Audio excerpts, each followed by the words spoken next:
How you going, everyone? It's round one of the 2021 AFL season, and it's Cats versus Crows on Saturday twilight, I think, about 4:45 or something like that.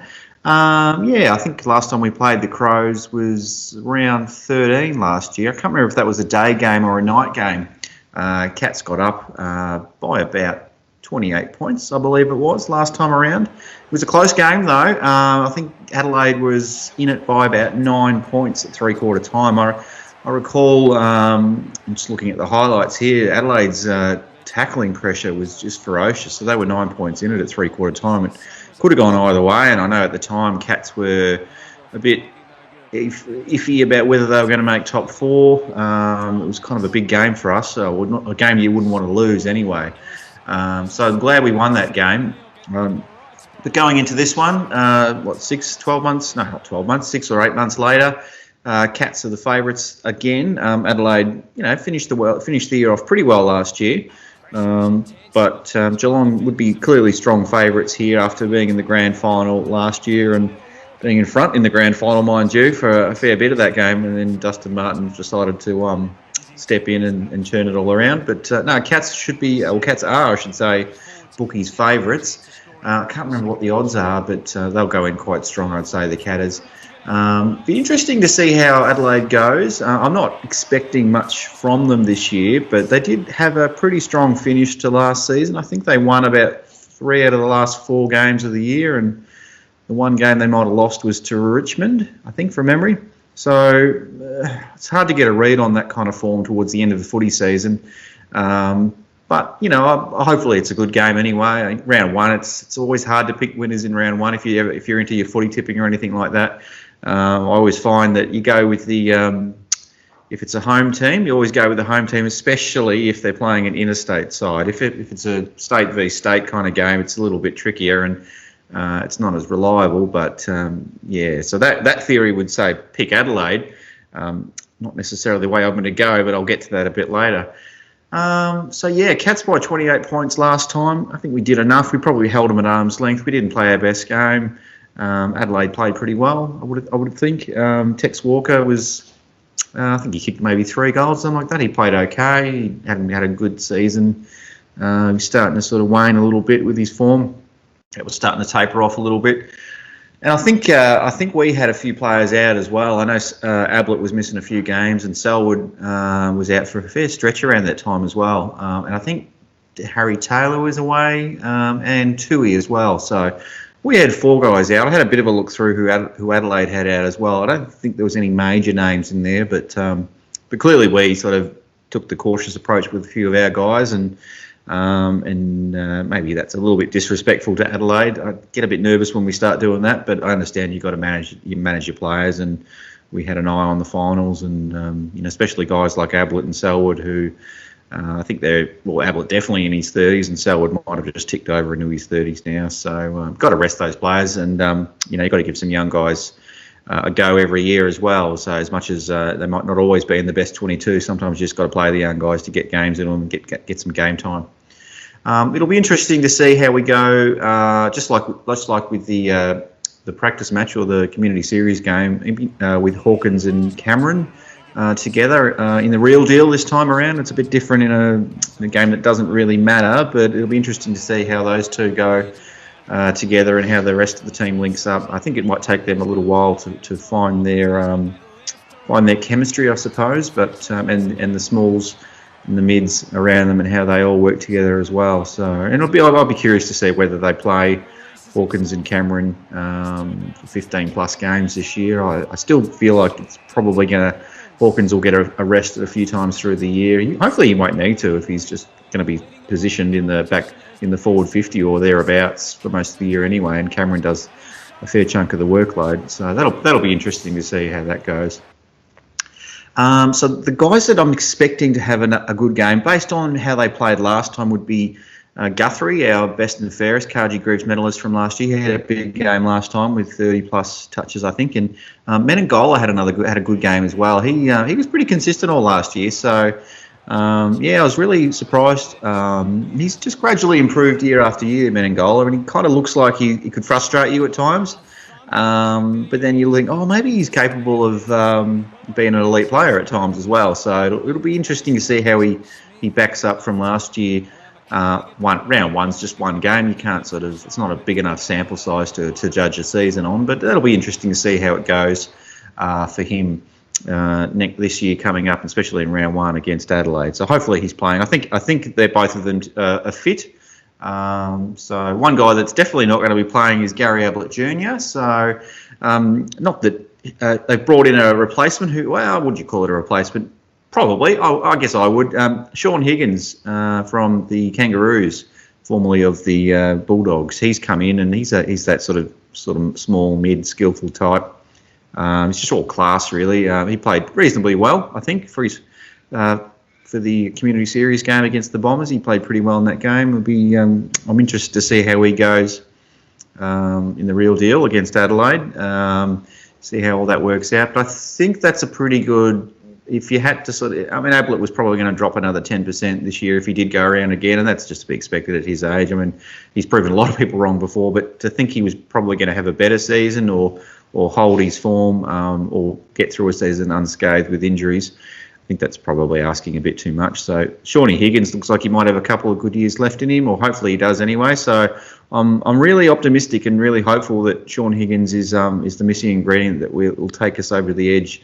Or at least give us a really good chance at another tilt at a premiership. So that's what I'm hoping for. But, it's a long season.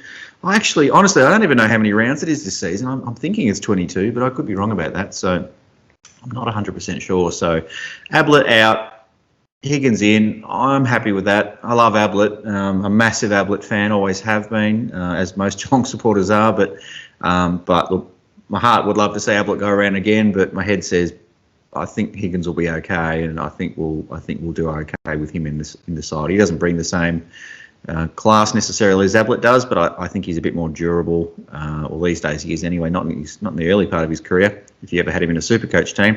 But I'm quite happy with Higgins in the last 5 or 6 years of his career. He's really impressed me playing for the Kangaroos and for the last couple of years at the Bulldogs as well. I mentioned earlier, Adelaide's pressure last time was huge. That'll be interesting to see whether they can bring that again. Round one, it's hard to get a judge on how teams are going.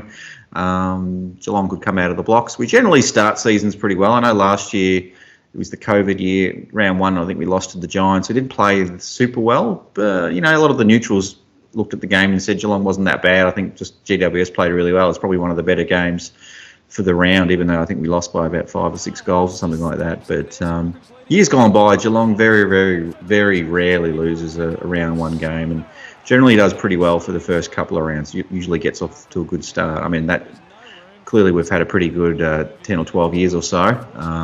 So that's probably got something to do with it as well. But I would probably think Geelong's going to go okay round one, especially coming off a losing grand final and having a reasonably healthy side to pick from. And I think our pre-season form's been pretty good. Haven't had too much to worry about there. There's always a couple of niggles, and Danger's been one of the ones that's had a bit of a struggle to get fit. But he looks okay now. They're probably going to ease him into the year, and no need to rush him too much. If he needs a rest every now and then, just to be cautious, happy to do that. Clearly, there's got to be some younger guys that keep stepping up year after year anyway. So you can't just rest it all on Danger and Selwood and those types. So I'm hoping to see a bit more from Parfitt. I really want Zach Guthrie to cement his spot. I don't think he will. I'm not feeling confident that Tui's going to hold his spot through the year. That's going to be interesting to see how they use him. He's very versatile, and he can play a few different roles. But I don't know. I'm not prepared to say he won't play most of the games, but I just got a feeling he's probably going to be in and out of the side for balance a fair bit. I'll probably be totally wrong about that, but that's just a feeling I get at the moment. I'm wondering how we're going to go without Harry Taylor. I think Harry used up all his petrol tickets towards the end of the year, and I think he was one player that I was more than happy to go off into retirement. Loved the bloke. 2009 grand final, won't forget it. He was a magnificent against Nick Rewalt, but I think Harry's time was up. But he's a solid defender, and he's a leader down back. So hopefully, it looks like we've got a good crop of leaders there as well in Stewart and Blitzarves and those types. So hopefully, hopefully they've learned enough with Harry in the time that they've had with Harry, and they'll stand up now with him gone and a couple of other guys. Like hopefully we'll see a bit more improvement from Koladashny, and he's over his injury woes. And I think there's another younger fella, Adkins. Hopefully he's looking pretty good in the pre-season, but wait and see how we go through the year.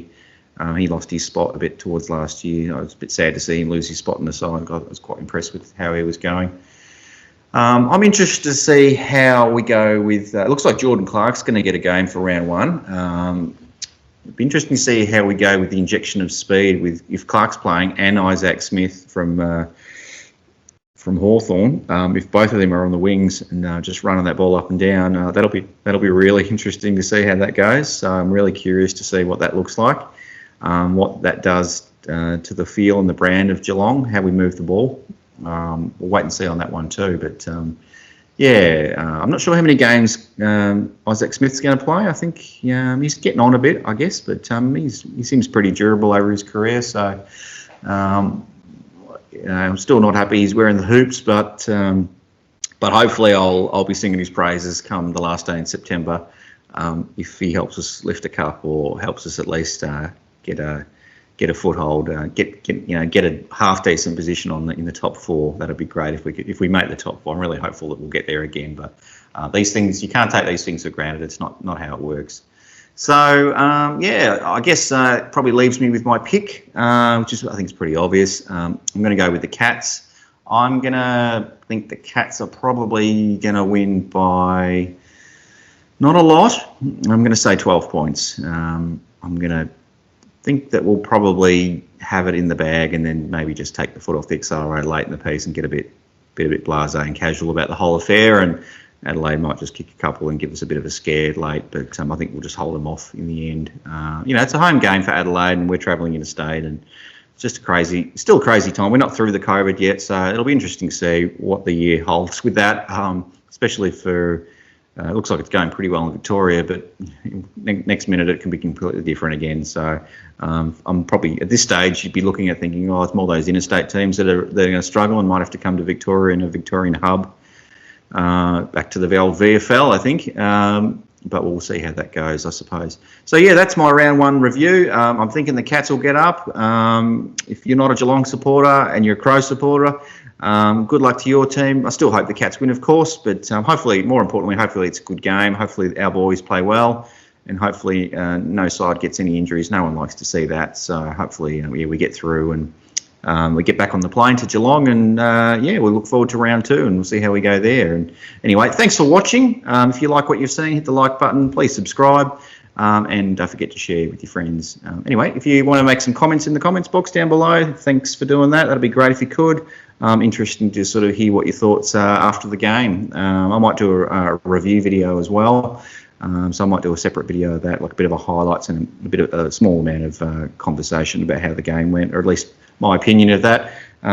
So it's just my opinion at the end of the day. So I don't claim to have any connection to the club or know what's going on behind the scenes or be a footy expert. I guess I love footy. I love watching footy, and I've been a Cat supporter all my life. But just really, really keen to hear what your thoughts are. And as I said, I hope you enjoyed the video. And we'll catch you in a few days' time. Go Cats!